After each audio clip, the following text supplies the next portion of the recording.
2, 1, and we are live. Good. Welcome to the Uncommon Sense Podcast. I am your host, Blake. Today, I am very privileged to have a old friend who I have not talked to in a very long time. We spent a lot of time together in high school in CJEP because he was my quarterback and I was his receiver, and I would run and catch every ball that he would throw. Mr. Hall of Fame Akron, Mr. Grey Cup Champion, Which bowl did you guys win at Akron? You guys won which bowl? Which championship did you guys win? We won our MAC conference and MAC champion, yeah. And now recently this past year, Vanier Cup Champion as a receiver coach, Mr. Jabari Arthur. Thank you so much for coming, bud. It's been a long time since I've been able to see your face. It's great to see you. Man. It's been way too long, bro, to tell the truth, man. Thanks for having me on, bro. Of course.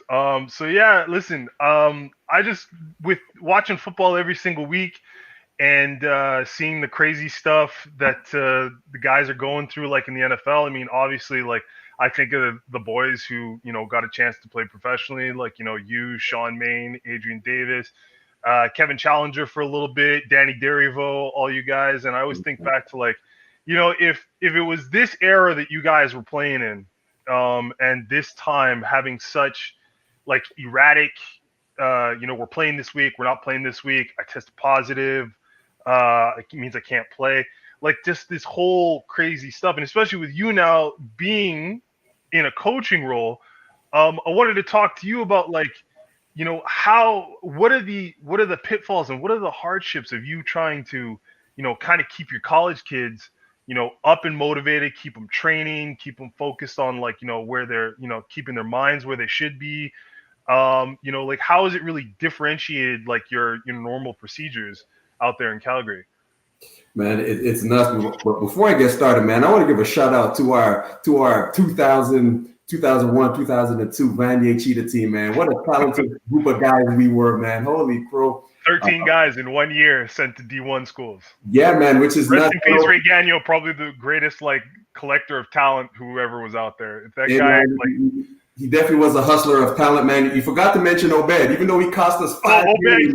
Obed, I'm sorry. I watch Obed all the time on Instagram now too. He's all in this climbing thing, but yeah, Obed was one of the biggest freaks I think we ever saw on a football field. Yeah, man. That guy reminds me of Calvin Johnson with just a little bit less size, but yeah. Yeah, man. It was a great collection of talent. What a great group of guys, man. Yeah. Dude, with COVID affecting the whole world, basically, we just kind of take on the attitude as we can do what you can.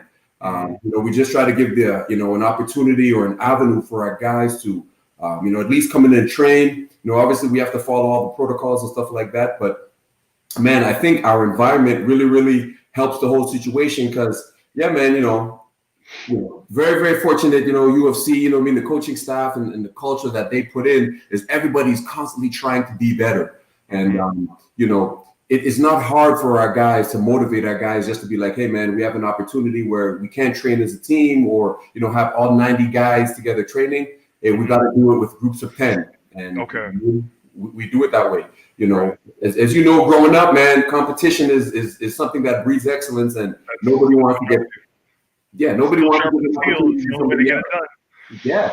So it's I give it to our environment is really, really good here, man. So we're very, very fortunate in that regard. And like I said, man, everybody's doing what they can under the protocols. And even though the world's being held hostage right now, everybody's doing what they can, dude. That's good. So you guys basically are doing groups of 10. You send in 10 guys, let them train, they clean their stuff, they get out. Next 10 guys come in. So it's like you're basically working off a schedule to make things work properly. And then as far as trying to implement a system, because I mean, at this time, like season's over. I guess for now, season will be over.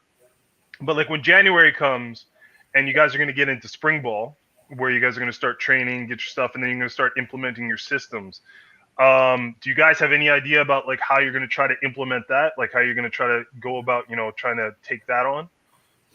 Well, man, we don't know what's going to happen. I don't think anybody knows what's going to happen. Yeah, that's fair. That's fair. But I will tell you this, though. Technology has been really, really help and aid. We're able to use it as a tool. Zoom calls and Zoom chats with, having meetings and stuff like that over Zoom and putting in systems, have guys be able to give feedback and ask questions and stuff like that. That's helped us a huge deal. Especially with some of the young guys who maybe not had the opportunity to get a real hard look at our offense and the systems that we put in. Man, Zoom has been, trust me, man, it's one thing that now it's just another coaching tool that we have to use. I became a Zoom pro now, man. It's like I can put banners up and know to do all this. Yeah. I feel you. Okay, that's great. Because I don't know, man. I'm looking at it, and even looking at our buddy Adrian Davis when he's trying to hold his camps and stuff and everything. It's hard. I mean, listen, working in a gym is like, from week to week, we have no idea what's going to go on. We have no clue. So and we're only trying to deal with patrons. Like I can't imagine trying to deal with all those kids whose futures, in some cases, are very linked to what's going on right now. Also, I guess to go along that train of thought, for the kids who are seniors who were looking to be going into their last year, I remember reading that the CIS was not going to award them their last year, like they were going to let them go. Have they swayed or changed that narrative at all? Like, are those kids still going to be able to play that last year, or?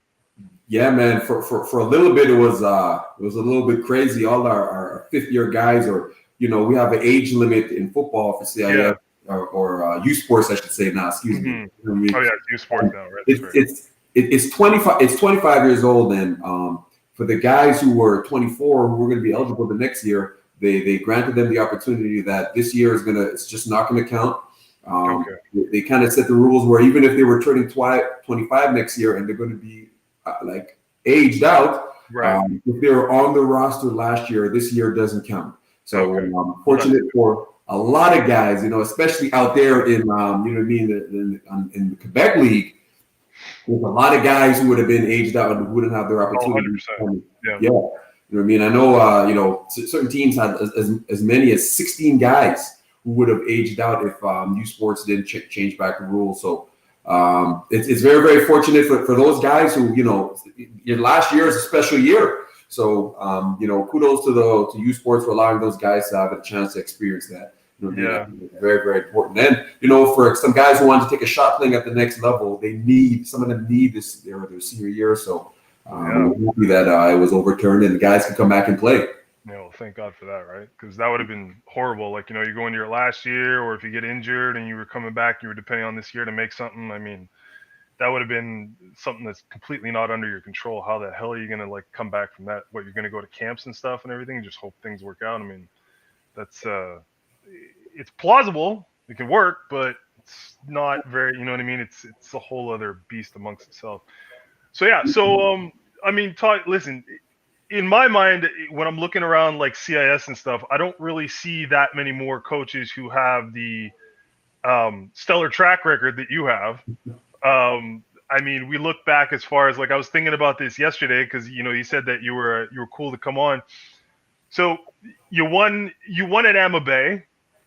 You won a couple of championships. I remember that because you beat us. I think you beat us once or twice for the championship at Amma Bay. Then you went to Mustangs, or actually, sorry, you went. Then it's not Mustangs first. It's the Lions. Lions, right? And then Lions is a whole other beast amongst itself. We never beat the Lions. Never even came close. We had that when I played Lakeshore. Then we went to Mustangs. We went to Mustangs together. We won there. Vanier, we didn't, but we got close like 2 or 3 times where we were one play away. I'll still never forget. I still have nightmares of that play where I slipped. I'm sorry, I cost you a championship. Oh man! I completely listen. Any day I lift the weight, any day I go running, that thing pops in my head every single time. Every time. I never forget about that because I remember watching that you throw that ball, and I was like, "Oh fuck yes, I get to make this play." And then I just remember my feet slipping out from underneath me, falling on the ground, and just being like, "I just fucked it for everybody." Holy shit.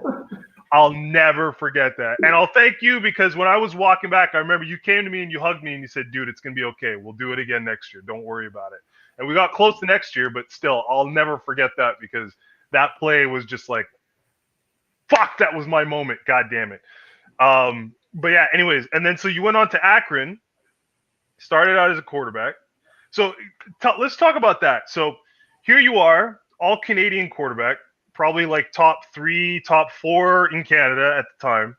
We were all Canadians. We went to whatchamacallit, we went to the Super Bowl there. We saw that. We played against the Louisiana team. You come back, you're waiting for your tape, you get offered, you go to Akron. Do you know when you were going to Akron that they were probably going to switch your position, or were you still at that time like I'm going to be the starting quarterback at Akron, like I'm going to get this thing done? The crazy thing about that whole scenario is that I chose Akron because they offered me as a quarterback. I had lots of other opportunities to go to other schools who were like, hey, come as an athlete, come as a receiver. Man, I remember Art Keyhole from the University of Miami talking to me about linebacker. No, I don't tackle. Don't tackle. I'm too pretty to tackle. Yeah, exactly, man. I was like, no, man, I'm sorry, bro. I don't do that. But went to Akron as a quarterback. Man, my first year there was awesome. But great. We were in a great offense, man. Even though we were winning a lot of games, our offense was in the top 5 in the NCAA at the time, as far as yards and touchdown and all the rest of that stuff. But man, what happened is we didn't win that many games, and unfortunately, our head coach was fired. Okay. And, when they brought in the new head coach, which is JD Brookhart, he kind of changed the offense, and he brought his quarterback from University of Pitt. Okay. Which was Luke Getsy, and we had a quarterback. Right. Duo, you know what I mean? And unfortunately, I'm not going to say anything from anything, but I'll say that I did lose that. They gave me an opportunity to play receiver. Right. You know what I mean? So, dude, I went to Akron thinking I was going to play quarterback, thinking I was the next guy after Charlie Fry, and things happen, and I had to make a move to receiver. As a matter of fact, I tried leaving. I called about 2 other schools or 3 other schools to see if they were still interested in me as a quarterback, and a group of guys convinced me to stay. So I stayed at Akron, and I guess that worked out, huh? I guess that turned out pretty good, huh? Yeah, it worked out pretty good, I would say. I think so. But so you're there at Akron. You changed position, which to people who don't play football or don't play sports, I mean that's a huge thing. That's because I mean, like we grew up, like we were watching all the greats. We were tailoring our games, like in comparison to guys who we were watching. I think at the time we were always watching like Culpepper and like Randy Moss, and we were looking at all these dudes who were just beasts of the game and that kind of stuff, trying to figure out what did they do that we can emulate. And then you walk in there and it's like, I don't know how much studying or how much you watched receivers, like you'd watch quarterbacks, like you'd watch Randall Cunningham or Michael Vick or Dante Culpepper at the time. Like, I don't know how close you watch receivers, but how was it for you then? Kind of like, so you're sitting there that first day when you walk in there and you walk into a meeting and it's like, you're not going to the quarterback room. Now you're going to go with the receivers.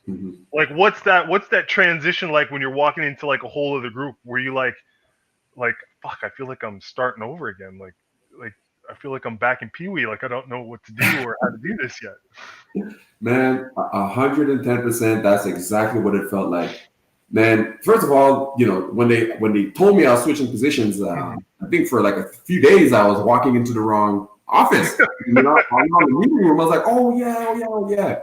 And I go to the receiver meeting, and I will say this, man. I've been very, very fortunate along the way. I've had some great coaches. And my receiver coach, my first year, was Coach Joe Moorhead. He's now the offensive coordinator for Oregon. At Oregon. Okay, well, that's he was the head coach at Mississippi. He was the offensive coordinator at Penn State when Saquon Barkley had all that success. He was there. Okay, yeah. We won't talk about the rest of the stuff at Penn State, but leave that. That's something else. That's a whole other pod, dude. Yeah, we can't talk about that. But yeah, so he was very, very good, very, very patient, and he's the one who said, "Hey, look, man, it's my job as a coach to challenge you, and I'm going to put these challenges ahead of you, and it's up to you to respond to them." And I remember my first couple of weeks at practice, man, I dropped a lot of passes and the ball hit me in my chest.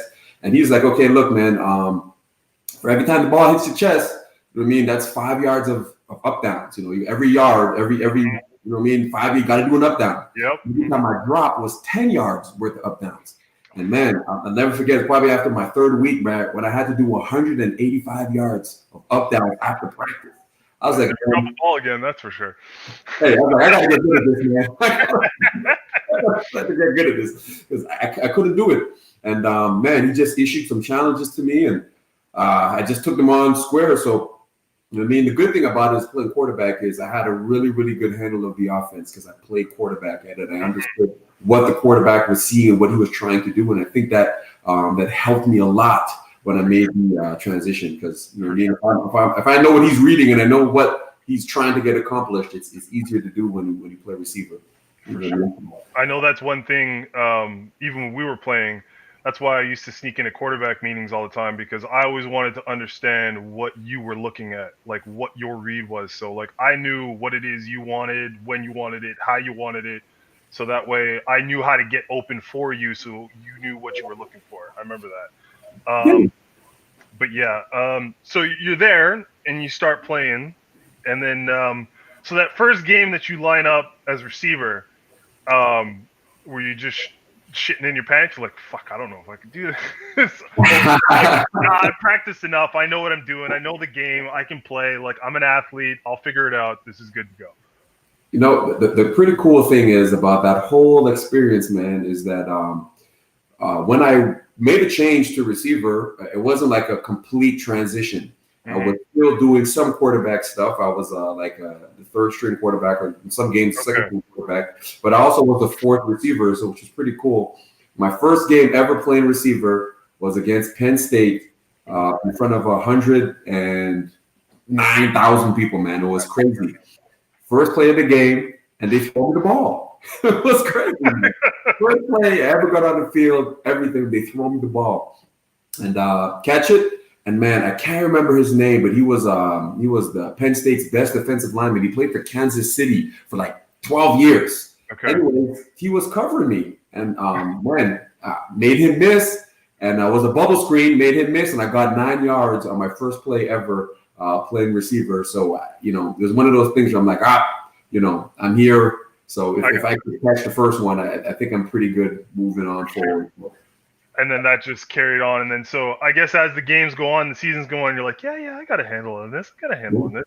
So so obviously you're getting good and you become one of the better receivers on the team, because you broke Randy Moss's record in the bowl, which I remember reading and I was like, what? He did what? When did he do this? I was like, what are you talking about? And then I remember that day I looked for about like 3.5 hours to try to find game film of you playing. And it took like a long ass time, because back then it wasn't like it is now where you can just go on YouTube or whatever and look. Yeah. Like, it took me a long time. I think I had to sign up for like 3 ESPN things or something like that or whatever. But then eventually I found it and I watched the game and I was like, fuck, he is good at playing receiver. Like, he still does. There was a shimmy you always had when you played quarterback, when you wanted to make a dude miss. I always knew when you were lining a guy up, because you do that little pause and then you do the shoulder and then you take a step and you go. It's all like, he's going to get it. And I remember when I was watching that game, I want to say it was like you ran like something like an in route in one of those games where you got like a shitload of yards. You stopped, you looked at the dude. I was like, there's the shimmy. Bing, bing, bing. You got him. And then you just took off the other way and you kept running. And I'm like, there he is. That's jazz. That's how it works. And I was like, wow, man. Like, it was crazy to see, because again, all of our friends, we had 13 guys who went D1 and played. I mean, Adrian had a pretty successful career. Sean Main had a pretty successful career. Danny was pretty good when he transferred to Richmond. Kevin was doing pretty well. But to see you, like, I mean, I don't think anybody was really surprised that you reached the levels you've reached, but like, to see you and to have been so close to you and watched you progress, obviously, and to see you explode on that stage and then just become the man, like literally at a different position. I was like, fuck, dude. I was like, this. Okay, so this guy's just that's Hall of Fame right there. That's the dude. Um, but what was it like when did you ever have a moment when you were doing that where you were just like, okay, like I'm the dude? Or were you just always chasing, or do you have that mindset where it's like, nah, that's not enough. Like it's fine, numbers are cool, but I'm gonna I got to keep working at this till I get like, I got to get better. You know You what I mean? know, it's funny, man. I have this saying now where I'm always chasing trophies. You know what I mean? I always want to do more. I got one already. I want another one. Right. And like I said, a lot of my success, I can honestly say when I look back on it, has to do with my environment. You know what I mean? Even when I was young, growing up, growing up in a Caribbean house, when I had an older brother, and if I wanted to go outside, I had to go with my older brother, and my dad forced me to go hang out with my brother. And we grew up in a football household, and if we play football, and I don't want to be the runt of the group. I want to be hold my own and play with my older brother and stuff. So how it is, man. I had to start developing ways to try to get good, even from really, really young. So I've always been trying to be like, man, I want to be able to play with my older brother and his friends, and not be and look and and be looked on as someone that, hey, we could throw him the ball, he could do this, he could do that. So even from really, really young, man, I've always been trying to, okay, man, I got to play up. I always try to play up a level. And dude, like everything comes with trials and tribulations. It's kind of funny, man. Like, you talked about that one moment back at Vanier. Man, I had my moments too, man. Like I remember my first year playing receiver. Dude, we're playing against Marshall on a Thursday night game. Sold out stadium, 3 million people watching at home, and I was just coming off a little shoulder injury. Man, they put me in the game and they called a poster route. And man, as you know, that's 2 posts. Yeah. They perfect coverage for it. They played cover 2. The safety bit down on the first post, and here I am running above the post. Quarterback throws me the ball, wide open, dude. And I put my hands up, I catch it, and just throw it out the back door and drop. It would have been an 80-yard touchdown because there was nobody around me, and I just dropped it, man. You know what I mean? And I remember that the same feeling, going back to the huddle and just feeling the disappointment and realizing, like, you know what, I don't ever want to feel like that again. So I did everything in my power to make sure stuff like that didn't happen. And man, just the opportunities that I was grounded with it, playing receiver and stuff like that. And man, when it came to that bowl game, I was like, man, this is my time. This is my opportunity. And I know life is all about, opportunities and memories. And I said, this is an opportunity to make a memory. So, man, they threw me the ball and I caught it. You just went off. So, like I said, man, at Akron, I had a really good environment too, man. There was a lot of guys, Marcus Patterson and Dominic Hickson, and those guys, even Jason Montgomery, those guys who were like, look, man, we want you to play for us. We want to play with you. We want you to succeed here. And man, you know how it is, man. When you with your boys, man, you just ride out. And that's it. When you feel like family, it makes that shit a whole lot easier. Yeah, you don't want you do a lot more for your brother than you would for like teammates. So, sure. Yeah, man, I just took advantage of all the opportunities that came my way, dude. That's crazy. I mean, it was crazy to watch. It's crazy to see. Like, damn, you got it, you did it. And then so then you got drafted by Kansas City, or did you get you got asked to come on? Dude, it was crazy, man. First time in like 21 years where there wasn't a receiver taken in the first round. I remember that. I remember watching that. 2008. 20 years. And unfortunately, I thought I was going to be drafted in, probably in the later rounds, but I thought I had opportunity. But it didn't work out that way, and I signed as a free agent with the Kansas City Chiefs. Right. I remember you were sending us those pictures of you and oh man, who's the dude in Kansas City, the receiver? At that time. Oh, Dwayne Bowe. Dwayne Bowe, that's it. And you were sending us pictures of you and Dwayne Bowe like chilling out. I was like, wow, dude, like this is. I remember I was like, okay, we got to figure out ways to I got to figure out a way to save some money so we can go fly down to Kansas City and watch this guy play because this is absolutely insane. So you're there in camp. You get taken on Kansas City. You're in camp with all these guys. How did camp go? Like, how was the feeling? You're here. You're this Canadian kid. You did real good in Akron. You did amazing in this bowl game. You break Randy Moss's record. So you got a little bit of clout behind you. You don't get drafted, but a lot of guys don't get drafted and still become great. You walk into Kansas City, and then so like, what's the feeling there? Like, you know what I mean? Do you feel like shit, I finally made it, or is it more like just like shit, man? This is a whole other level of getting shit done. Like I gotta up my game here. You know what's cool? I felt like anybody that goes to the NFL that kind of deserves to go to the NFL, and I had my opportunity. The one thing I will say, man, is that I wish I kind of if I could go back and do it again. Like I got cut. I'm not going to blame anybody else but myself. I got cut, but if I could go back and do it again, I think I would have took on a little bit different mentality. You know what I mean? Like you're right. I walked in there as a Canadian kid, and I'm like, holy crow, that's Tony Gonzalez. Holy crow, that's Larry Johnson. Yeah. Man, oh my gosh, that's Brian Waters. You know what I mean? And I'm going off and saying like, holy crow, look at all these guys. And, I'm walking past, I remember my roommate at the time, you know what I mean? We were talking about how much millions of dollars worth of cars Larry Johnson had.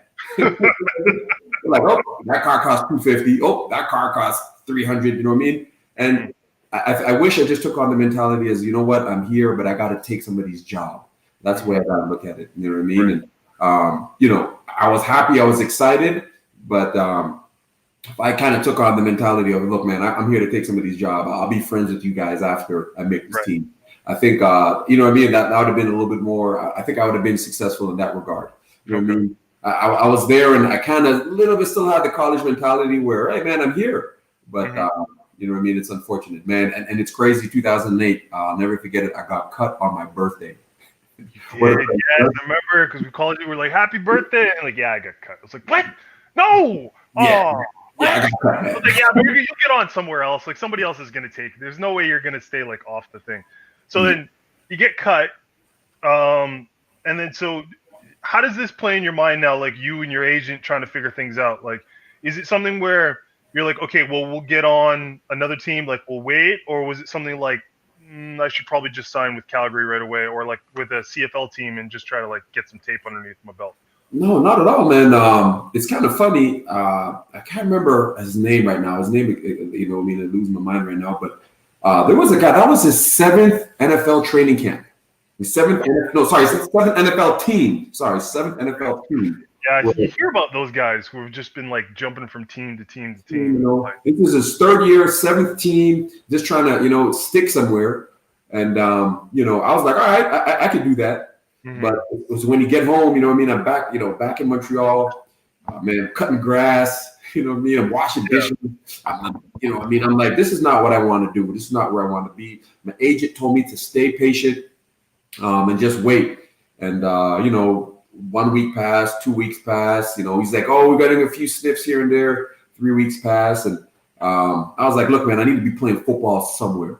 Like, all right, well, if you don't want to wait till next season and not play football at all, I know you have a CFL option. Why don't you exercise that? And, the Stamps have been calling me, man. Every week they call me like, look, this is what your signing bonus is going to be. And it was real nice. And then the week after that, they're like, well, it's not as much as the week before.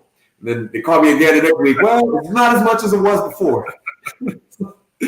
So finally, I signed with them. And, it's one of the best decisions I made, in my career and stuff like that. But if I always wondered if I waited a little bit longer, what could have happened, what could have came about from it. But once again, I'm still happy, really, really happy I chose to actually play.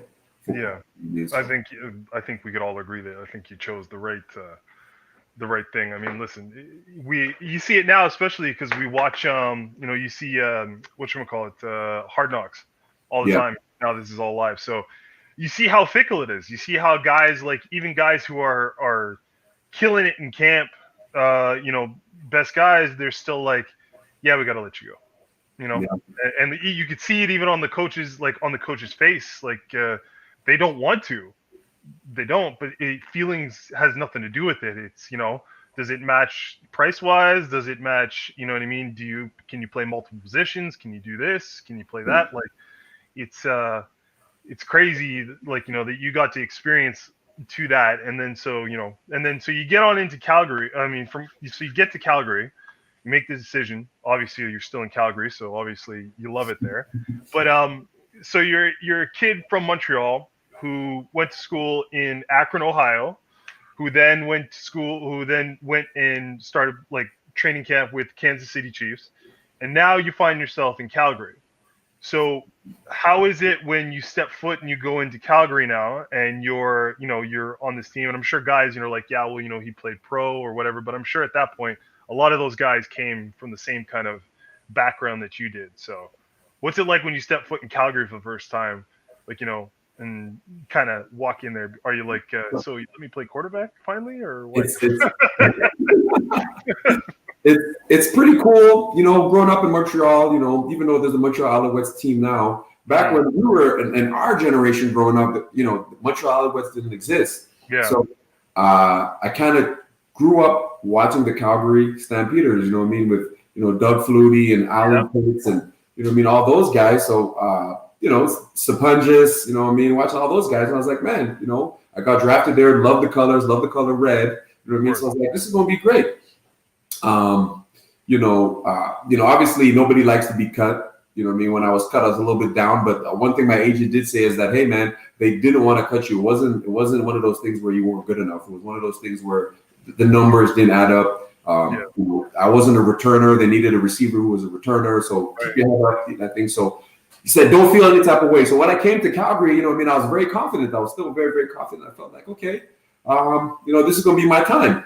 And, I got there, and once again, man, just a great group of guys, man. What characters we had on that team. You were there with man, Kenyon Rambo. Yeah, I was gonna say you were there with Rambo. You were there with Nick Lewis. Nick Lewis, there you go, like the ageless wonder, the guy who catches everything that gets thrown at him. Wasn't there a white dude also who was just a savage? Oh, Brett Ralph. It was Brett Ralph. There you go. Ralph. To this day, I have never met anybody that runs better comebacks than that guy, man. Yeah, just savage. Like I was just like, man, this guy's learning from like some of the best CFL receivers I think that ever. Because like Rambo played for Dallas for what is it, like 4 years or something like that, and he was pretty good there. Like he was holding his own there. So like when he came to Canada, I felt he was like, yeah, okay, whatever. This is like I'll do this in my sleep, pretty much. Man. You know what I mean? But what talented guys, man. We used to call him Lambo Rambo, man. That guy used to run like a gazelle, man. Unbelievable, dude. Yeah. Just his stride was crazy. Rambo was awesome, and what a great guy, man. Coming from California. He's just a funny dude, and his laugh was enough to make anybody, no matter, if the coach is coming down on you, he would laugh and make everything feel good. Even Jermaine Copeland. Cope too, yeah, I forgot all about Cope. Dude, crazy story, man. He was a quarterback in college also. He went to the University of Tennessee. You know what I mean? He was a stud. He was on par to be the next guy at Tennessee until they recruited a guy named Peyton Manning. But it's like, shit. Yeah, so it was cool just talking with him and talking about all his stories about when he was at Tennessee and how Peyton came. And then, he had to make his transition also to receiver. So he was a great guy to learn from. And then there's just Nick, man. I love Nick. I can't tell you all the stories and stuff we had. We don't do that. We don't air dirty. But I will tell you this, man. Even though he didn't look the part, everyone says he was the best offensive lineman to ever play receiver. Nick, what a crazy, phenomenal athlete, man. He used to make catches on a regular, just unbelievable, man. Did you have to slow down and watch again on tape? And he was a great competitor. And the thing that separated Nick Lewis from everybody is what a great football mind. You know what I mean? Like he knew where the ball was going. As soon as he got to the line of scrimmage, he would be like, okay, well, this guy's covering me. It has to go out there. And he was great to learn from. And yeah, man, I had a great group of guys.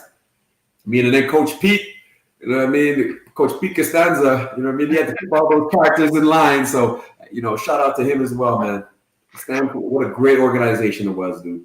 Yeah, and then so you guys go on and you win 2 Grey Cups, which is absolutely insane. So it's like, and I remember because you won the first. Was it the first one that you won here? Yeah, it was the first one, right? Yeah. I remember all the boys came and we were like, I remember just looking at you like, dude, you won the Grey Cup. Like you won the Grey Cup. Like you were in Olympic Stadium. Your mom and everybody's in, like your whole family's in the stands cheering you on. and you won the Grey Cup in your hometown. Yeah, Like, that's insane. dude. That's insane. Like, I don't know how you could come more full circle in your lifetime than winning the Grey Cup, like, in your hometown in front of, like, all your friends and family. Yeah, it is nuts because, you know, the last time I played in Montreal was unfortunate. It was that one game we lost at Vanier. You know what I mean? We're on the goal line. We're right on the goal line, remember? And we handed the ball to Andre James, and he fumbled. And, oh yeah, I'm doing it.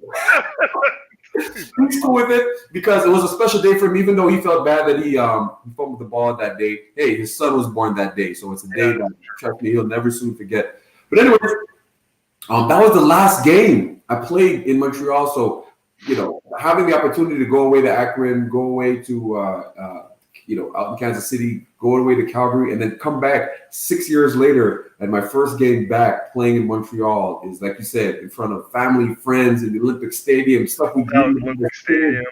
Yeah, man. And winning it, man, dude, what a special moment, dude. Like, my first year playing professional sports, and what a great moment. It's, like I said, man, it's something that dreams are made from, bro. And, you know, it's like a movie script almost, how it was. Because you guys were you guys playing the Owls that year? Yeah, we played Montreal. Because I remember, because we were sitting there watching it, and my dad, obviously, you know, like, my dad played Alouettes, so he's still a little, you know, like, still a little linked to it. But I remember when you guys got up, and I was like, "Fuck yes!" And then he's like, "What the fuck is wrong with you?" I was like, "Dad, Jabari plays for them." He's like, "What? What do you mean?" It's like, "Okay, well, fuck the Owls. Yeah, okay, yeah, go Calgary. All right, we're good, awesome, great." He's like, Is he playing quarterback?" I'm like, "No, Dad, he plays receiver now." He's like, "Oh, okay." But I was like, but it was crazy. Also, and then, you know what? Actually, this reminds me of something I was thinking about yesterday. I don't know if you remember this. This is a very obscure fucking memory that I have. Oh. But one practice, we were sitting on the sideline. It was you, me, Andre, Barry Stewart, Kwame also. Okay. Kwame, we were all sitting there. And I remember we were talking about playing ball at the next level, blah, blah, blah. And I remember Coach West came over. Oh boy. Coach West came over, and I remember we asked him, like, "Hey, Coach, do you think we have a shot?" And he was like, "What? What are you talking about?" He's like, "Do you think we have a shot of playing in the next level?" He's like, "Yeah, 100% you guys do." But he pointed at you, and he goes, "But you're going to play receiver." And then he pointed at me, and he's like, you're going to play tight end. And we were like, "Oh, no. It's like, that's never going to happen." And then lo and behold, go to college, boom, Jabari comes a receiver, I become a tight end, and I'm like, I'm like, what the hell was that? I was like, that's shit. God damn. Coach West, man. He just, you know what, dude? Like, he was just a hustler from the beginning, man. But just, I don't know what it is about that guy and how he sees talented people, and just know, like, he just knows. He's like, yeah, he's gonna do it. It's fine. Don't worry about it. Yeah, man. I remember when he got me to come to Vanier, because I originally went to Abbott. So did I. Because he was close, and I was like, okay, I'm gonna go to Abbott. And I remember he took me aside and looked me dead in my face, and he goes, "If you're done wasting your fucking time and you actually want to play ball for real," he's like, "you'll get your ass to Vanier." And I was like, "Yes, sir." Like, all right, I'm going with the rest of them. I'll see you later. And then, yeah, I dipped out, and then that's when I came to Vanier, and then we had the fucking greatest team, greatest coaches. I mean, those guys are insane. Ray was insane. Yeah. Coach Spy is still the best coach I think I've ever met in my entire life. Yeah. Coach, I'll tell you what, man, with Coach West, love that guy. You know what I mean? He was a coach that, as you know, man, always kept it real with us, man. Always. Kept it real with us. And, he's the reason I went to Vanier. He was my coach in 98 when I was playing for the Mustangs, and then he left in 99, went to Vanier. And then when I went, was at John Abbott. I remember Barry Stewart and I were like, well, you know what I mean? Yep. And I remember I even spoke to you. You were like, "Yeah, man, we go to Abbott." Yeah, we'll go to Abbott. I'm like, "We'll win a bunch of championships. We'll get college scholarships. Great." And then I remember he walked around and said, "No, you're not." Yeah. Like, what the fuck do you think you're doing? We're like, "What do you mean?" It's like, "You're coming to Vanier." I was like, yeah. "Oh, okay." The funny thing, he didn't even ask us. He told us, he's like, "Look, man, you're going to Vanier." Yes, sir. And yeah, man, you're 100% right, man. Just the group of coaches at Vanier, you know what I mean, Coach Spy. I don't think I've met somebody who's coached football that passionately, you know what I mean, who wanted to win that desperately. And I don't think I've ever been ran after and yelled at the same time, ever. Like yeah. that was the absolute most embarrassing thing ever. Like when you're running full speed and your coach is on your ass, like, is that as fast as you can run? Is that as fast? You're not gonna catch this ball. You think you can catch this ball? I don't think so. I'm like, fuck, Jesus, okay, I get it. I get it. But yeah, I mean, it just the talent. But so now obviously you won your Grey Cups. Coming towards the end of your career when you're finishing, so you're playing Calgary. When you were in your last year playing Calgary, how did you decide that you're like, maybe I should hang it up? Was it a kind of thing where you were talking with your team, like they were like, yeah, we'll bring you back, we're not sure, and like, how was that whole process of kind of like football kind of coming to an end for you? Dude, as you know, you probably hear about it. 95% of guys don't end their career the way they want the career to end. Right, exactly. Unfortunately, I guess you could say I'm in that 95 percentile. We just won our second Grey Cup in 2014, which was awesome. The year after that, 2015, I had some hamstring issues throughout my career. I think that's one of the things that kind of held me back.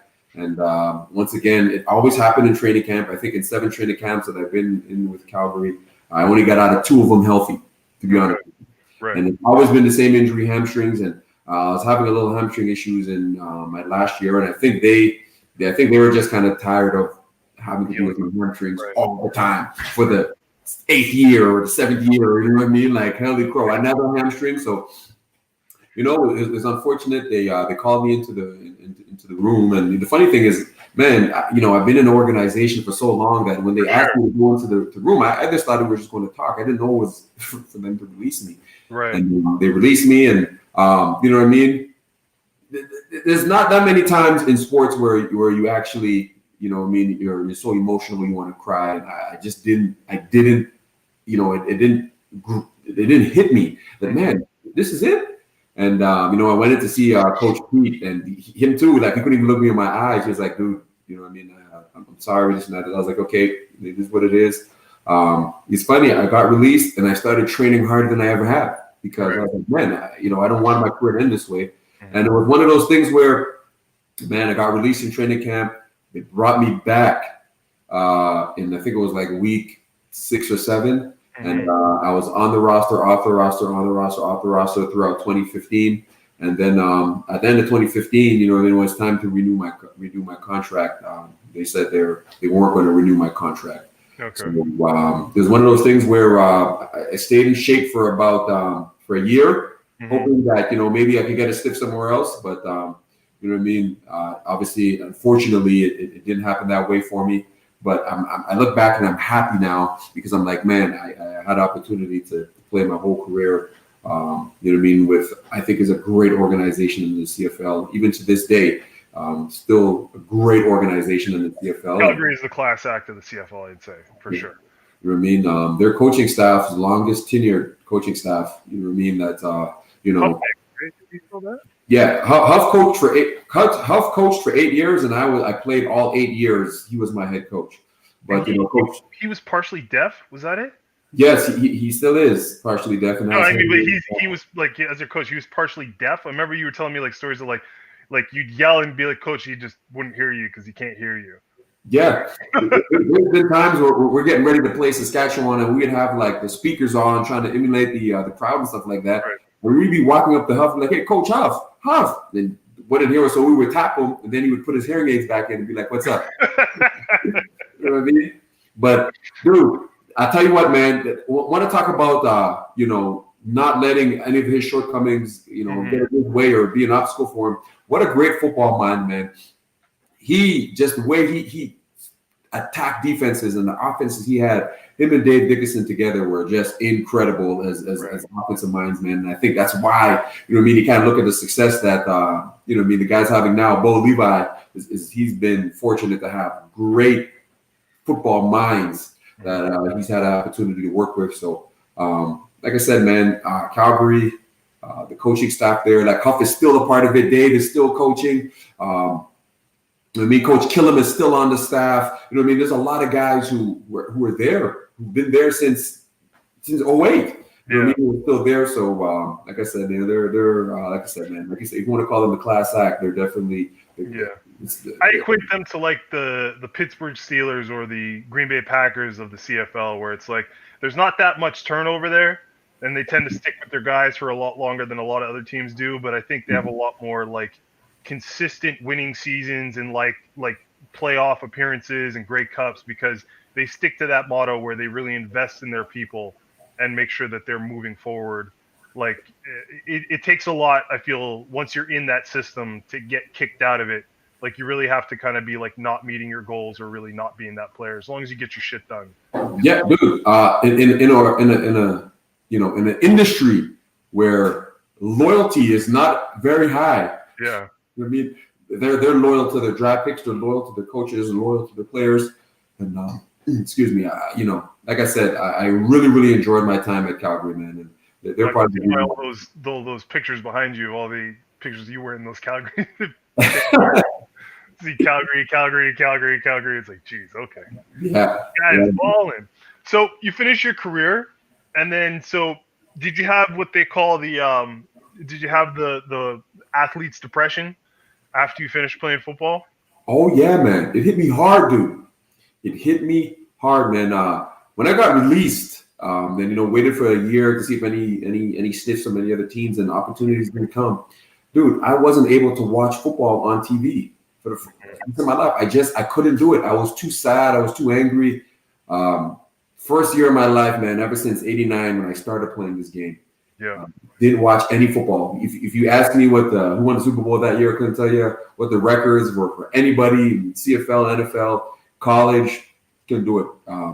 Just couldn't watch football. You know what I mean? And, I was very, very fortunate when I was playing. I got a part-time job working at the Children's Hospital, and after I got released, I was fortunate that my part-time job became my full-time job. Right. You know what I mean? It was great working with the people at the hospital, but man, when you play football, man, there's such an adrenaline rush that you get every time you take the field, every time you talk trash to somebody, every time you make a play, you get a first down. You know what I mean? And it was just that I wasn't able to get the same adrenaline rush working at the Children's Hospital. Even though, don't get me wrong, a lot of props goes out to everybody who worked at the Children's Hospital. Mm-hmm. If you work in a hospital, they just want to help, and it's a very selfless job. You know what I mean? And I just couldn't find the same adrenaline rush that I would get from playing football. So it became, it was a little bit of a dark time, so to speak, in my life. You know what I mean? But after a year of completely staying away from the game, like I'm talking about nothing, man. I kind of wanted to get my itch back and be involved in football again, and that's when I started coaching. Yeah. And that's how. And then, so how did you get to? Because I remember, like, even for me, I think that first year I stopped playing football, I never slept. Yeah, I literally would not sleep. Like, I would have to go to sleep with the TV on, and I would literally be watching TV till about 2-3 in the morning, because I just my brain didn't want to kind of be like. I remember that first time when you don't play football, like, because, like you said, your life is in like a system where it's like, okay, it's off season.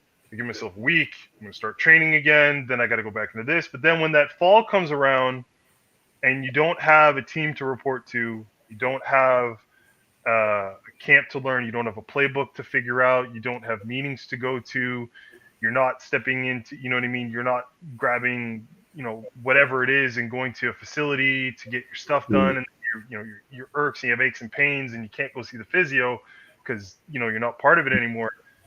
It's a very unique feeling, because I don't think a lot of people who aren't athletes understand their professions. Normal average people will grow up and they'll get job experience and they'll do all these things, and they'll build themselves up as they go along, but your career is never taken from you. Your career doesn't have like a time frame. When you're an athlete, like you said, like from 7 years old up until you're in your 20s, your life revolves around this sport. That's all you're doing. Like you're not doing what everybody else. You're not going to Cancun. You're not taking trips and going with other people. You're sacrificing time with family and friends. You're not doing all these things. And then all of a sudden, this thing that's kind of kept you being you're centered your whole life around is gone. You do go through this weird depression where you're like, you don't know what to do with yourself. And I know for me, even when football ended, the hardest part for me was, like you said, it was like getting into the real world.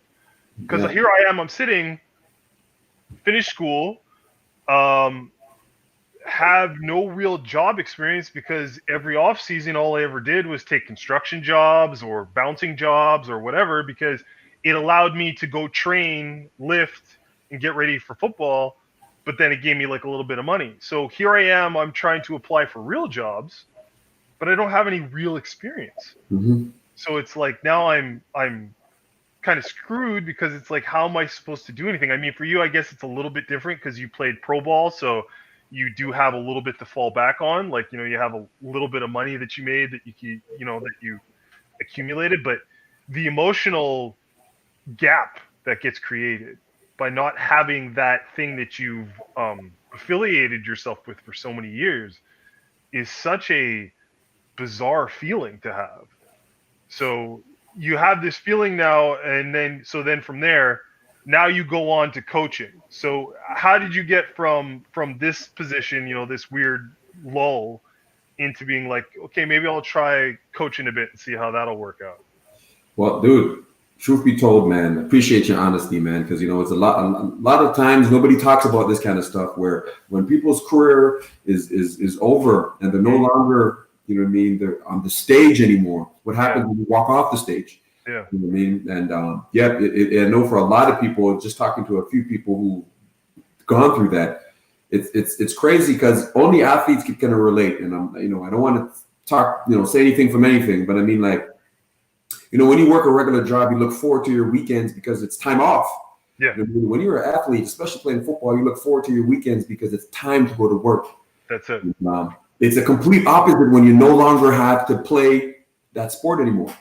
That's it. You know what I mean? Like, it's one of those things where, when people retire from their jobs or from their dream jobs, they're well into their 60s. Yeah. You know what I mean? Man, your dream job, it can be done. Like, for me, it was early. I was 33. Like, I was really young. That's it. And, like, I was 24 when I stopped playing football. Yeah, man. Like, what do I do? Yeah. It wasn't my life plan. Like, my life plan was like what you were doing. I was like, okay, I'm going to play till I'm like 31, 32. I'm going to have a little bit of money. I'll invest it in something. I'll start my own little business. And then I'll just ride off into the sunset and be chill and have a family. Yeah. And then I'm sitting there and I'm like, I got no job, no career, no nothing. I don't know what to do with myself. Like, I'm sitting there, like, I remember even talking to you, like, after my last season there, and you guys were still training in the off season, and I was thinking about going to camps, and I was still running routes with you guys, and we were training at Athletic Republic. Is that what the place was called? Athletic Republic? Was it Athletic Republic? The place upstairs from the hockey rink? Yeah. You're doing all that foot drill and stuff and everything with the plyo machines? Yeah. Yeah. Like, even when we were doing that, and then we'd go run outside, right? And then I remember, like, I was talking to you, and I was like, I don't know what I'm going to do. And you were like, dude, you can punt. Go punt. Like, you could make a career out of being a punter. And I was just like, I just don't know, man. I don't know. There's something that's just not. It's not the same. I mean, yeah. Listen, maybe I could have punted and then somehow got on and been like a fourth, fifth receiver like you. You know what I mean? Like, you did, like, snuck in the door or something. But I don't know. There was something about, like, when, at least for me, it was a little bit different, because it's for me. I guess because my biggest, like, you talked about your biggest, what's wrong with my words? Your biggest, okay, brain went blank. Great, fantastic, awesome. Your biggest setback, like, when you looked at it, you're like, I would have done that differently. Mm-hmm. My biggest setback was that I compared myself too much to you guys. Like I was very like I loved and enjoyed and thanked God every day that I had a group of people around me who were such high caliber athletes, because that propelled all of us to be better people. But at the same time, I remember, because I think I was the last one to get a scholarship out of all of us. I think it was Davis was first, then it was Maine, then it was Derryvo, then it was Obed, or no, I think you were first. I think you got Obed, and then it was Obed. No, Obed was first, then it was you, then it was Challenger, and then I was the last one, because all you guys had you guys had your stuff already. You guys were ready to go, and I remember I was sitting there and I was like, "Fuck!" I was like, "I haven't got a thing." And I remember I was like scrambling. I was calling schools I'd sent tape to, like, "What do you think?" No, no, no.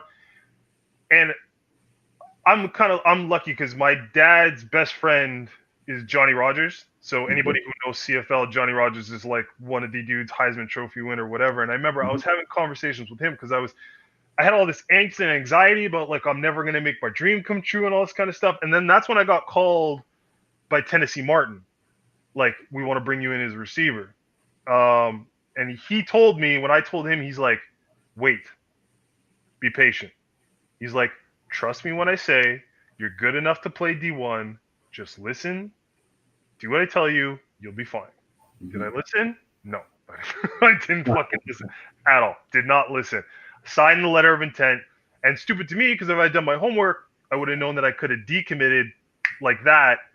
And then he sends me a letter and says, "Ohio State wants to offer you a scholarship." Unbeknownst to me, I didn't know that I could decommit. I ended up going to Tennessee Martin. Wasn't the greatest time. And that's why, like, when I watch you, or like I hear about you coaching, and, like, I read your Facebook posts and everything, and I see your thing, it's very endearing to me, because there is one thing, like you said, that you got all throughout your career was great coaching. You had great people around you. When I left and went to Tennessee Martin, I realized how important good coaching is. Like, because when I went to Tennessee Martin, I mean, not to make it about me, this is more about you, but when I went to Tennessee Martin, the head coach had just come from University of Maine, was a good head coach, but his receiver coach, who he originally put, got moved to be the safeties coach. I don't know what that is. One of his old quarterbacks got moved to receiver, a guy who had never played quarterback, like never played receiver in his life. So he had no idea, like, about any of the physicalities of being a receiver. He knew quarterback, but receiver, no. His offense coordinator was one of his former quarterbacks. That was fine. He was cool. But I just remember all I wanted to do was learn how to be a better receiver. I wanted to learn all the tricks of the trade. I wanted to learn how to stem people properly. I wanted to learn how to push off properly. I wanted to learn how to stack. I wanted to learn how to block. I wanted all those things that we got from Vanier, all those lessons and everything that Spy and Ray and even Coach Pete taught us on defense, like, how to do things. I wanted to keep that learning. And I remember I wasn't getting it. Like, they just threw you out there, and if something was wrong, they just yelled at you and told you to go run or something like that. And then that was it. And I was just like, fuck. I was like, I really should have done my homework and, like, kind of looked at the situation I was getting myself into, and not allow fear to, like, overtake that, because it ended me, like, playing there for a year and being like, this is not a good place for me. And then I moved and I went to LA Pierce, junior college, and that was great because I got to play for Chad Johnson and Steve Smith's receiver coach, and that guy knew a shitload, like a shitload. And like, he picked me apart so many times, and then that's what transitioned me to tight end, because they had dudes there. I was like, he liked the Chad Johnson and Steve Smith kind of receiver, smaller, super quick, super fast. So here's this guy who's like 6'5", 230 pounds. Like, that's not really his kind of. He's like, you're gonna go play flex tight end. I was like, all right, cool, I'll do it. That's fine. I'll play with it. But yeah, it was watching you, like, hearing you coach, and just seeing how, like, that coaching has influenced you to be a really great coach, which has now led you into being a Vanier Cup winning coach, which is very few coaches ever get that illustrious, ring and get to hold that trophy up. It's excellent to see. And so for you, when you're coaching your kids and you're trying to instill knowledge into them that you've experienced throughout, your pretty long career, um, what do you find is like, I'm not going to say the most difficult, but what's like the most challenging thing to try to get like these young receiver guys to understand? So the funny thing is, man, you're not giving yourself enough credit, dude. You were a tight end before your time. You know what I mean? Like your body type, if you look at all the tight ends now in the NFL, look at all of them, man. They're all 6'5" or 6'6" in that area. Yeah, they're all like 235 to 255, which is exactly how, you know what I mean, what you were. You know what I mean? So you have to understand, if you want to look back at it, you were trendsetting before you were starting before it even happened. So, you know what I mean? It's kind of crazy. Once again, I talk about working at the hospital, but coaching is a very selfless job. Once again, you know what I mean? You do a lot of work, and you most of the time you don't get any credit for it. And it's I'm so fortunate. I could go back from my first year all the way up until my last year, even to the group of coaches that I'm with right now. I've been very, very fortunate to be a part of and to learn from great coaches and great mentors who understand, you know what I mean? The first thing I learned when I became a coach is coaching is just another word for teacher. Yeah. That's all it is, man. You know what I mean? And you may not have all the knowledge about all the positions and all the X's and O's, but if you're a great teacher, then you can be a great coach. Yeah. You know what I mean? It's not necessarily about yelling and doing this and all the rest of the stuff. It's about being a good teacher. And I think that's why we see what's his name in Kansas City, why he's so successful, is because he used to be a teacher. And you see that ability to for him to be able to communicate with those people. Yeah. And dude, that's basically what it is, man. If you could communicate with your guys and get on a level with them where they become an extension to what you're thinking, then that's basically, you know what I mean, an ideal coach. When I first started coaching, I didn't know anything. You know what I mean? Like I played a little bit of quarterback, so I was a quarterback coach. And, when I started, it was community ball, bantam level. You may only have 5 coaches on the team. So I was coaching receivers and quarterbacks. You know what I mean? And, you know what I mean? Just learning as I go. And the funny thing is, when I was coaching them, they're called the Calgary Bulldogs. I was at a game one time, and I was working at the Children's Hospital and then coaching, and I was jogging back to work because it was just before work started, and I ran into this guy. Since we're talking about Montreal connections and John Abbott connections, I ran into, do you know the name Ryan Sheehan? The name rings a bell. Well, he was. The funny thing is, he was a quarterback at John Abbott at the time. We almost went there. He was a quarterback. Yeah, it was kind of funny, and we kind of ran into each other, and we kind of knew each other from obviously way back. And I told him, "Hey, look, man, I'm a young coach. This is my first couple of months. I really appreciate an opportunity to come and just sit down, talk a little bit of football, sit down and go to your spring ball." He was like, "Sure." We exchanged emails and whatnot, and he told me through emails like, "Come to my office next Wednesday." And here's the funny part. Sure. Here I'm thinking we're just going to talk football and, you know what I mean, see what, So I walked into the office, in like Jordan shorts and like a T-shirt, man. Right. He said hi, brought me into the other office. Right there was the head coach, Wayne Harris, the defensive coordinator, Matt Berry, and Ryan at the time was offensive coordinator. Dude, it was a job interview. And I showed up in shorts. You're like, hi. Dad, man, why you tell me, man? Like, I really thought we was just going there to talk football. And it was one of those things where we spoke. They gave me an opportunity.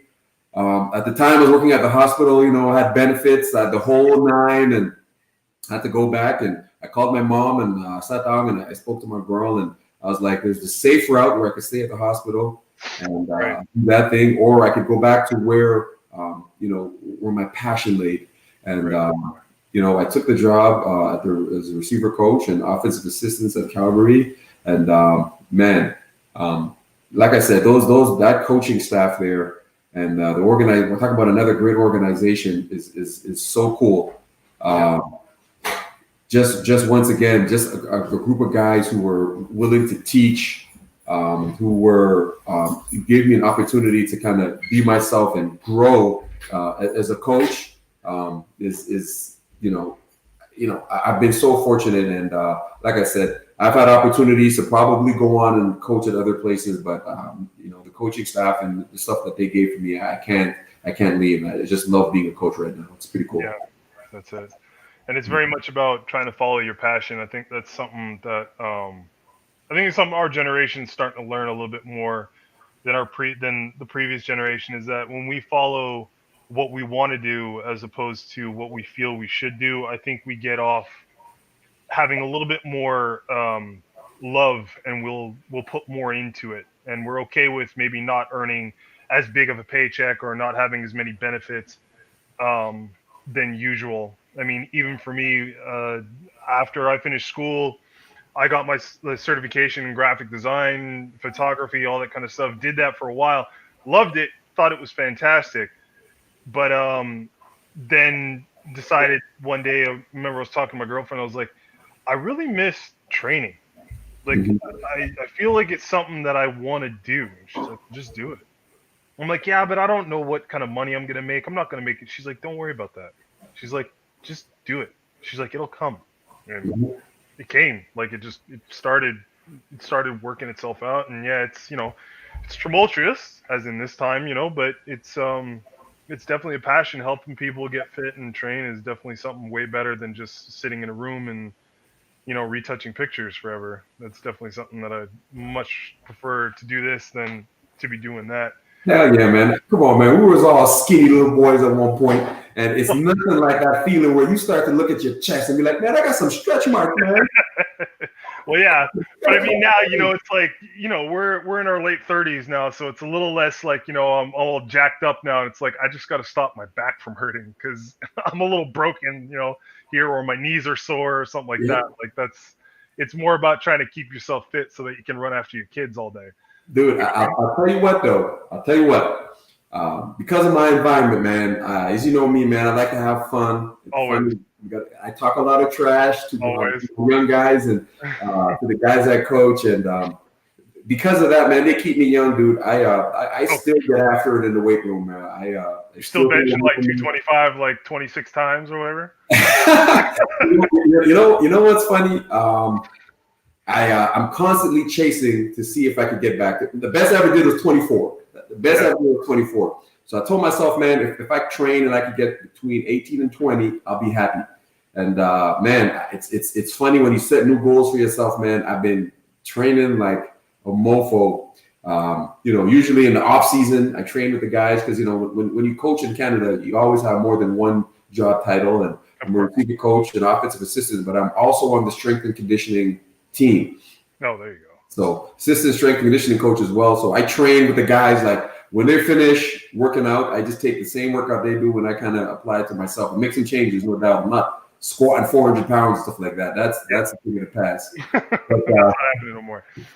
I enjoy, dude. I really, 100%, man. I really enjoy getting in the weight room and setting goals and competing with yourself, and it's fun, man. I see why like you fall in love. It's something that's easily that you can fall in love with. So, man, props to you, man. You in there doing your stuff in a great environment. You help people achieve, what they're trying to do, and like I said. It's once again, I think that's a selfless job. So, dude, if you in there and you're enjoying it, man, keep the party going, dog. And just that's it. You just gotta do something. You gotta find something that just fills your heart with joy, so that you can keep on moving. Yeah. So last thing I just want to talk about a little bit, like what's going on today. So like you alluded to it a little while ago, like if we were playing in this era, we'd be a little bit different. So, being that you were a quarterback, and you were an athletic quarterback, like you were a 4-4 quarterback before there were 4-4 quarterbacks. I mean, there were Cordell Stewarts and there were Michael Vicks, but the stigma still at that time was like, black speedsters go play receiver, they go play skill positions, they don't play quarterback, the pocket quarterback. Looking on it now, if you were to look at if you thought like, okay, well, 21-year-old Jabari again, do you think you would probably get more of a shot at playing quarterback now in this era than you did in the last one? Well, first things first, I will say this. Our mentality when we were growing up, man, where we had to do so much more to get a little bit from what this generation is doing now. I mean, like, I talk to my guys, I'm like, you just uploaded your film onto Huddle. You don't know about putting your master highlight tape in and having to record it with 6 different VCRs. You remember that? Sitting in that room? Like, yeah, exactly. How do I make this work? You have that tape? Do you bring it home? I need that tape. Where's that? That dude from Sacred Heart in Toronto, I can't remember his name, but he ran off with like half a season worth of tape. I remember that. Yeah. So I think the mentality that we had fostered from way back in the day, I think if we applied it to this generation, I think that, yes, it would be successful. And also, when you take a look at the game of football, man, it's evolved. It's came a long way in the last 15 years. And, where now that, if your quarterback is athletic, it gives you an opportunity. It forces defenses now to have to create defenses or take guys out of coverages and just, makes it a little bit harder to stop offenses when your quarterback has the ability to take off and pick up a first down. You know what I mean? I think that if I had the opportunity now coming up playing quarterback here, I think just the way the game is evolved, I think that, back in the day when I was playing, I didn't want to say I was a running quarterback because I love to throw the football. No, you threw the ball very well. You ran when you needed to, but yeah. Yeah. I think that it would definitely be suitable. It would be suitable for today's game. You look at some of the quarterbacks now we're having success, and yeah, man. Obviously you have your Aaron Rodgers and those guys and Tom Brady. I think that loops back to those cerebral guys who are just so mentally tuned in to what's going on.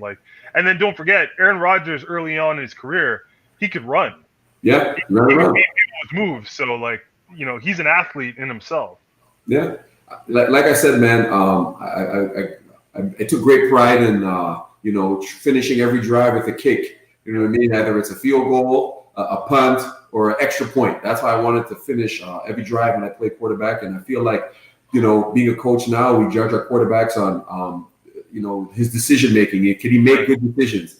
And I feel like, I'd like to think that back when I played, I made good decisions and I was athletic enough to get her out of a rush and pick up a first down when needed to with my legs and stuff like that. So, yeah, man, I definitely think, man, given an opportunity to play, man, I think I'd be all right, especially in this era. Yeah, I think so too. Pretty much. I think they probably would have kept your quarterback. I think they would have had a little more like, yeah, we're going to put this dude at quarterback. Okay, we're going to keep him there because he can outrun half the coverages. We got it. Yeah. All right, man. I very much appreciate you taking the time out.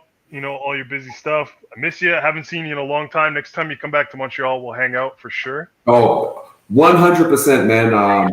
Everything for sure. We'll all have a fun time.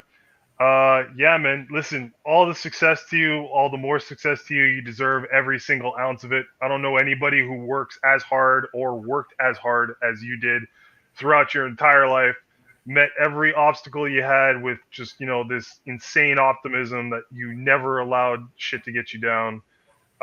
It's no wonder you're as successful as you are because I don't know too many people who have the same kind of mindset that you do. So thanks so much for taking the time to talk. Very much appreciate you. We'll have you on. I'll definitely have you on again. We'll talk about some football, probably closer to playoffs and stuff. We can wax about who's good and who isn't. But yeah, bud, thanks so much for showing up. Appreciate it. And yeah. No, dude, thanks for having me on, man.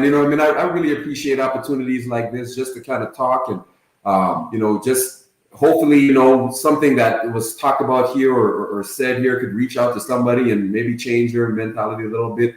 I will say this, even though, like I said, there's a lot of stuff I've done in my life that I'm very proud of, but there's a lot of people who, helped me along the way. And I can honestly say that you're one of them. It's in a day and age where a lot of things are not real. A lot can be said to people who are real and real friendships. You know what I mean? I know we don't talk every day and whatnot, but you know what I mean? It's the realness that really counts. And you know what I mean? Like I said, man, it's one of those things, man. Anytime you want me to come on, I'm coming on, dude, for sure. I love you, brother. All right, cool. Appreciate you, bro. All right. Oh wait, you have your own podcast. You want to plug that? Oh yes, give a little shout out to my own podcast. It's kind of funny. I kind of fell into it. We're just talking at a barbecue one day, and he's like, "You want to come on my podcast?" And I came as a guest, and you know what I mean. The opportunity where I kind of grew onto it and really enjoyed doing it. It's called Balance of Opinions. You know what I mean? If you need to look for it, you can go ahead and check it on my Instagram. You know what I mean? That's Jabari Arthur, Jabari.Arthur on Instagram. Same thing on Twitter. You know what I mean? Go ahead and check that out. And yeah, man, it's a lot of fun. You know, we talk about sports, and it's a good time. Awesome. All right, dude. Appreciate you so much. Thanks, guys, for listening. Appreciate it. Everyone, be safe. Have fun. Have a good one. Yeah, stay safe out there, everybody. Much love.